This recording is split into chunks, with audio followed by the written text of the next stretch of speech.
ओम शांति। मैं आत्मा प्रकृतिपति हूँ, इस शरीर के मालिक हूँ।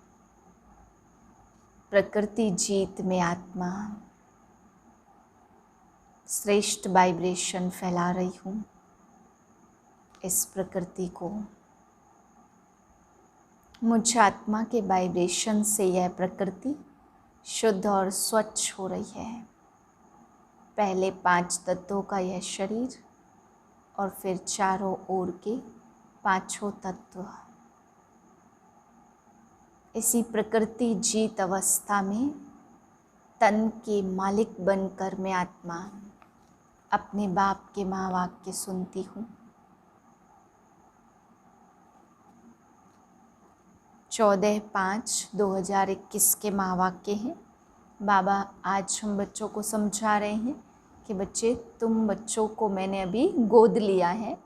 तुम शूद्र घराने से निकल करके ब्राह्मण घराने में आए हो। फिर बाबा ने आज समझाया कि भक्ति मार्ग में तुम गाते थे, तुम ही हो माता पिता, तुम ही हो बंधु सखा, तुम ही हो। परंतु प्यारे शिव बाबा, माता पिता बंधु सखा कैसे आकर के बनते, इस रहस्य को तुम जानते नहीं थे। तो बाबा कहते, बच्चे अभी यह गुह्य राज तुम्हें समझ में आते हैं कि ब्रह्मा को माँ कैसे कहते हैं। शिव बाबा आकर के ब्रह्मा तन में वह हमें माँ कैसे बनाते हैं। तो बाबा कहते हैं माता पिता बंधु सखा कैसे कैसे बाबा बनता है, इस रहस्य को तुम अभी ही समझते हो और अनुभव करते हो। फिर बाबा ने आज समझाया कि भक्ति मार्ग में मनुष्य तुम ही हो माता पिता, तुम ही हो कहते हैं, लेकिन शिवलिंग को भी याद करते हुए ऐसे नहीं कहते कि तुम माता पिता हो। ऐसे ही ना समझी में बाबा ने कहा हे प्रभु हे ईश्वर कह देते, बाकी शिवलिंग का चित्र भी सामने नहीं आता। फिर बाबा समझा रहे हैं कि तुम बच्चों को मुझे याद करना है। अगर यथार्थ रीति याद करेंगे तब तुम्हें कुछ प्राप्ति होगी। अगर यथार्थ रीति से याद नहीं किया तो बाबा कहते प्राप्ति भी नहीं होती है। फिर बाबा ने जगदम्बा के लिए भी समझाया कि जगदम्बा तुम्हारी माँ है। फिर मेल को जगत पिता कहेंगे, माँ नहीं कह सकते, इसलिए फीमेल को माँ कहा। बाकी बाबा कहते हैं ब्रह्मा ही तुम्हारी माता बनती है। फिर बाबा समझा रहे कि कहीं भी मीटिंग हो, सेवाएं हो, तो उसमें बताना चाहिए कि कौन कौन आ रहे हैं, कैसे कैसे लोग आ रहे हैं। तब बाप कहते कि ऐसे बच्चों को बाप भेजते जो सबको फिर समझा सके। बाबा कहते बच्चे कई कच्चे भी हैं, कई समझाने में समझने में भी कच्चे हैं। फिर बाबा कहते बच्चे समझदार भी यहाँ चाहिए और कम समझदार भी चाहिए, क्योंकि जो ज़्यादा समझदार है वो राजा रानी बनेंगे और कम समझदार कम प्राप्ति करेंगे। तो पूरी राजधानी बननी है ना, इसलिए बाबा ने कहा समझदार भी चाहिए और बिगर समझदार भी चाहिए। फिर बाबा ने क्रिश्चियन के लिए भी कहा, क्रिश्चियन धर्म वाले अगर आपस में प्रेम की रीति से मिल जाएं तो सारे विश्व पर राज्य कर सकते हैं, परंतु बाबा कहते ये हो नहीं सकता। मीठे बच्चे, अभी तुम शूद्र घराने से निकल ब्राह्मण घराने में आए हो। बाप ने ब्रह्मा मुख से तुम्हें एडॉप्ट किया है, तो तुम इसी खुशी में रहो। प्रश्न है कौन सा गुह्य राज ब्राह्मण कुल वाले बच्चे ही समझ सकते हैं। उत्तर है निराकार शिव बाबा हमारा पिता है और यह ब्रह्मा हमारी माता है। निराकार भगवान कैसे माता पिता बंधु सखा बनते हैं, यह गुप्त गुह्य राज ब्राह्मण कुल के बच्चे ही समझ सकते हैं। उसमें भी जो दैवी कुल में ऊंच पद पाने वाले हैं वही यह राज यथार्थ रीति समझेंगे। ओम शांति। बच्चे बैठे हैं, समझ रहे हैं कि हमारा बाप दादा आया हुआ है। बाप तो इकट्ठा हो जाता है दादा के साथ, तो कहेंगे बाप दादा आए हैं। वह टीचर भी है, तो बाप दादा के बिगड़ तो कुछ बता न सके।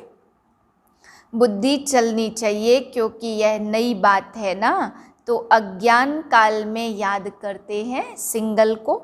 कहेंगे हमारा गुरु फलानी जगह है, उनके शरीर का नाम जानते हैं। हमारा बाबा हमारी माँ फलानी जगह है, उनका नाम रूप सब कुछ है, मनुष्यों ने फिर शॉर्ट में लिख दिया है। मनुष्यों ने जो बनाया है उसमें कुछ न कुछ रॉन्ग है।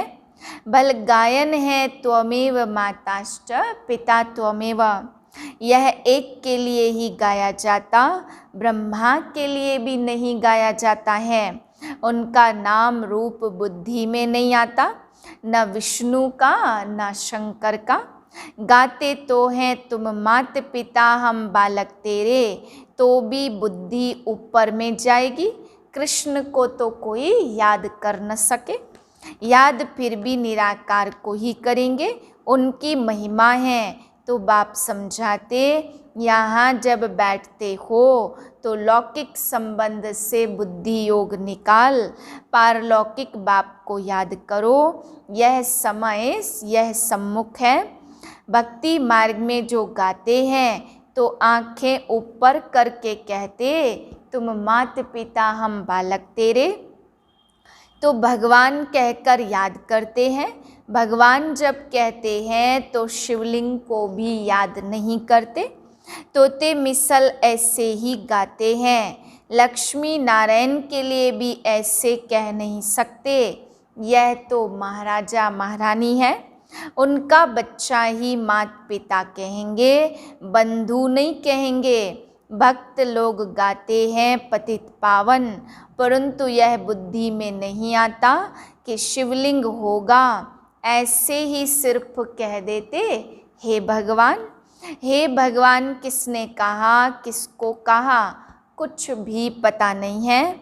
अगर यह ज्ञान होता मैं आत्मा हूँ, उनको बुलाता हूँ, तो यह समझे कि वह निराकार परमपिता है, उनका रूप ही लिंग है। यथार्थ कोई बाप को याद नहीं करते हैं, उनसे प्राप्ति क्या होगी कब होगी यह कुछ भी नहीं जानते। तुम भी नहीं जानते थे, अभी तो बाप के बने हो। तुम जानते हो हमको शिव बाबा ब्रह्मा द्वारा अपना बच्चा बनाया है। यह ब्रह्मा माँ है, इस ब्रह्मा माता द्वारा शिव बाबा ने एडॉप्ट किया। इस समय तुम अच्छी रीति जानते हो हम शिव बाबा के बच्चे हैं, साकार में प्रजापिता ब्रह्मा के बच्चे हैं।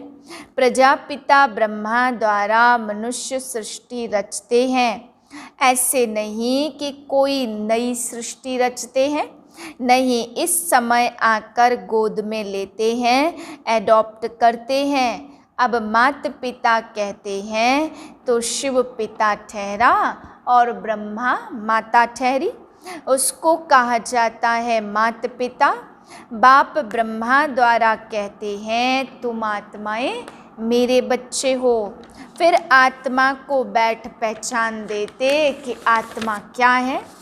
कहते भी हैं भ्रुकुटी के बीच में रहती है, स्टार मिसल है और कुछ भी नहीं जानते। यह कह न सके कि आत्मा 84 जन्म भोगती है।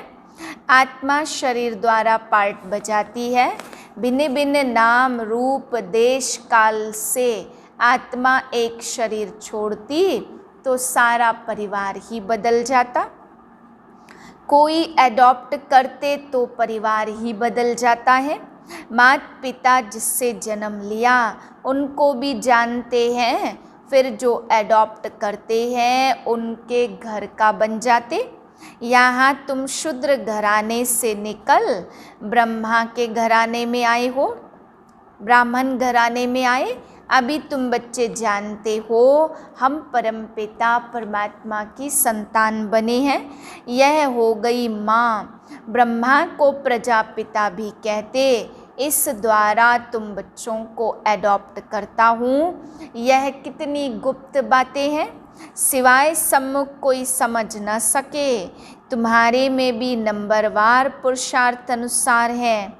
नए किसकी बुद्धि में यह बातें बैठेंगी नहीं, ना बुद्धि में बैठेगा, ना किसको समझा सकेंगे। जिनकी बुद्धि में बैठता है तुम्हारे में भी नंबरवार है। गाया जाता त्वमेव माताश्च पिता त्वमेव, परंतु मात पिता कैसे बने यह कोई समझ न सके। तुम्हारा बाप परम पिता परमात्मा है। नए मनुष्य के लिए समझना यह बड़ा मुश्किल है। यहाँ रहने वाले भी कोई किसको इतना भी समझा नहीं सकते। वर्षा दिया था, फिर पुनर्जन्म लेते लेते 84 जन्म पूरे हुए। अब बाप फिर से वर्षा देते हैं। तो अनन्य बच्ची होती है ना, तो ब्रह्मा द्वारा एडॉप्ट करते, फिर माँ भी ज़रूर चाहिए। तो ड्रामा प्लान अनुसार अनन्य बच्ची जगदम्बा का टाइटल दिया। मेल को जगदम्बा नहीं कह सकते, वह तो जगत पिता है। इनका प्रजापिता नाम मशहूर है। अच्छा, प्रजा माता कहाँ, तो एडॉप्ट किया जाता माता को। आदि देव है तो फिर आदि देवी को मुकर्रर किया जाता। जगदम्बा तो एक ही है, उनकी ही महिमा है। जगत अम्बा पर कितना मेला लगता, परंतु उनके ऑक्यूपेशन को कोई नहीं जानते। कलकत्ते में काली का मंदिर है, बॉम्बे में जगदम्बा का मंदिर, शक्ल अलग अलग है। जगत अम्बा है कौन, यह कोई नहीं जानते। उनको ही भगवती कहते हैं। ज्ञान सुनकर फिर तुम सुनाते हो, तुम्हारा धंधा ही यह हुआ। तुमको ईश्वर पढ़ाते हैं, कोई मनुष्य नहीं पढ़ाते। यह ब्रह्मा भी तो मनुष्य है। मनुष्य कोई को भी पावन बना न सके। मनुष्य की बुद्धि इतनी डल हो गई है जो कुछ भी समझते नहीं है। पतित पावन तो एक ही बाप है, वह आते ही हैं पतितों को पावन बनाने। यह सारी दुनिया तमो प्रधान है, सब पतित हैं। नई दुनिया पावन और पुरानी दुनिया पतित है। पुरानी दुनिया में है नरकवासी और नई दुनिया में है स्वर्गवासी। बुद्धि भी कहती है सतयुग में सिर्फ भारतवासी देवी देवताएं थे और कोई भी नहीं थे। अभी तुम बच्चों को ज्ञान मिला है तो नई दुनिया में पहले सूर्यवंशी देवता थे और फिर चंद्रवंशी हुए, तो सूर्यवंशी पास्ट हो गए। चंद्रवंशी के बाद फिर वैश्यवंशी आते हैं। बरोबर लक्ष्मी नारायण का राज्य था। अच्छा, उनके आगे क्या था यह कोई भी समझ न सके। तुम बच्चों को बाप ने चक्र का राज समझाया है। द्वापर में है वैश्यवंशी और कलयुग में होते हैं शूद्रवंशी। अभी तुम जानते हो हम ब्राह्मण बने हैं, तुमको बाप ने अपना बनाया है, अर्थात शूद्र धर्म से देवता धर्म में ट्रांसफर किया है। अब सूर्यवंशी चंद्रवंशी तो है नहीं, ना लक्ष्मी नारायण का राज्य है ना राम राज्य है। अब है कलयुग का अंत, तो कलयुग के बाद जरूर सतयुग आएगा। कलयुग में है यह पुरानी पतित दुनिया, महान दुखी है, इसलिए देवताओं की जाकर महिमा गाते माथा टेकते हैं। अच्छा, लक्ष्मी नारायण को यह राज्य किसने दिया? कोई है जो बता सके? कोई के ख्याल में भी नहीं होगा, क्योंकि बुद्धि में है कलयुग अभी बच्चा है। 40,000 वर्ष पड़े हैं, इसलिए यह ख्याल आते ही नहीं। अभी तुमको यह ख्याल आता है। कई बच्चे कहते हमें याद नहीं रहती। क्यों नहीं रहती? क्योंकि सवेरे सवेरे उठकर याद में बैठकर धारणा नहीं करते। समझते भी हैं, फिर किसको समझा नहीं सकते। यह तो जरूर होगा। सब एक रस तो समझदार बन न सके। समझदार भी चाहिए, बेसमझ भी चाहिए। बहुत समझदार तो राजा रानी बनेंगे। जितना जितना जो जास्ती समझते समझाते उनका नाम वाला होता है। प्रदर्शनियाँ होती हैं तो लिखते हैं बाबा फलानी को भेज दो। तो क्या तुम समझा नहीं सकते? बाबा उनकी प्रैक्टिस जांचती है। हम थोड़े कच्चे हैं। बाबा खुद भी कहते हैं, कहाँ से भी निमंत्रण मिलता है तो लिख कर भेजो। कौन कौन है जो हम देखेंगे किस किस को भेजना चाहिए। सन्यासी भी निमंत्रण पर हैं क्या? फिर बहुत अच्छी ब्रह्मा कुमारी को भेजना होगा। अच्छा कुमार का है, मनोहर है, गंगे है, इसमें से किसी को भेज दो। बच्चे तो ढेर है, जगदीश को भेज दो, रमेश को भेज दो। तुम भी समझते हो एक दो से होशियार हैं। जैसे जज मजिस्ट्रेट होते हैं तो एक दो से होशियार होते हैं। गवर्नमेंट जानती है एक दो से होशियार हैं, तब तो केस एक दो से ऊपर जाते हैं। फिर हाई कोर्ट में आओ, फिर उनसे ऊपर। उससे भी जजमेंट ठीक ना दी तो फिर उससे ऊपर जाएंगे। इनके ऊपर तुम रहम करो। अब यह बातें यहाँ होती है, सतयुग त्रेता में तो होती नहीं है। फिर द्वापर में राजा रानी का राज्य होता, वहाँ तो महाराजा महारानी ही केस संभालते हैं। केस होंगे भी थोड़े। अभी तो तमो प्रधान पतित है ना, तो बादशाह के पास केस जाएगा तो थोड़ी सजा दे देते हैं। कड़ी भूल होगी तो कड़ी सजा देंगे। यहाँ तो कितने जज वकील ढेर हैं। इतना कारोबार में फर्क है। सतयुग में क्या होता यह किसको भी पता नहीं है। अब बाप ने समझाया, कोई से भी पूछो, इन लक्ष्मी नारायण को जानते हो? जैसे बिरला है, बहुत मंदिर बनाते रहते, तो कोई अच्छा बच्चा हो उनको चिट्ठी लिखे। तुम लक्ष्मी नारायण के मंदिर तो बहुत बनवाते हो। इन्हों को यह राजधानी कैसे मिली, जबकि सतयुग से पहले कलयुग था। कलयुग में तो कुछ है नहीं। देवताओं ने तो कोई से लड़ाई की नहीं होगी। लड़ाई से कोई विश्व के मालिक बन नहीं सकते। विश्व के मालिक जो थे उन्हों के यह लक्ष्मी नारायण के चित्र रखे हुए हैं। अभी तो है कलयुग, यहाँ लड़ाई चलती है हथियारों की। तो बाप ने समझाया है, क्रिश्चियन धर्म वाले ही आपस में मिल जाएं, आपस में प्रीत रखे तो विश्व के मालिक बन सकते। परंतु विश्व के मालिक तो लक्ष्मी नारायण ही बनते हैं। बुद्धि कहती यह आपस में मिल जाएं तो मालिक बन सकते हैं, परंतु सतयुग में किंग क्वीन तो कोई बन न सके। ड्रामा ही ऐसा बना हुआ है। अभी हम फिर से योग बल से स्वर्ग का वर्षा ले रहे हैं। तुम बता सकते हो, कल्प पहले भी संगम पर बाप ने यह पद पाया है। 84 जन्म पूरे हुए, फिर से वर्षा ले रहे हैं। अच्छा, मीठे मीठे से किलदे बच्चों प्रति माता पिता बाप दादा का याद प्यार गुड मॉर्निंग। रूहानी बाप की रूहानी बच्चों को नमस्ते। हम रूहानी बच्चों की रूहानी बाप को नमस्ते।